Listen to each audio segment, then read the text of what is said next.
اور اے مکے والو، تمہارے ارد گرد کی بستیوں کو ہم نے ہلاک کر دیا، اور بار بار ہم نے اپنی نشانیاں ظاہر کر دیں تاکہ وہ رجوع کریں، تو جن کو ان لوگوں نے اللہ کا قرب حاصل کرنے کے لیے معبود بنایا تھا، انہوں نے ان کی کیوں مدد نہ کی، بلکہ وہ ان سے گم ہو گئے، اور یہ ان کا جھوٹ تھا اور یہی وہ افترا کیا کرتے تھے۔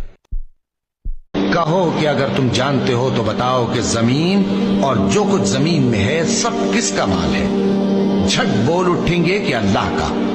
کہو کہ پھر تم سوچتے کیوں نہیں؟ ان سے پوچھو کہ 7 آسمانوں کا کون مالک ہے اور عرش عظیم کا کون مالک ہے؟ بے ساختہ کہہ دیں گے کہ یہ چیزیں اللہ ہی کی ہیں۔ کہو کہ پھر تم ڈرتے کیوں نہیں؟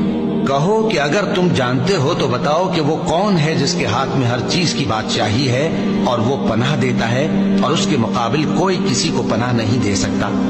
فوراً کہہ دیں گے کہ ایسی بادشاہی تو اللہ ہی کی ہے۔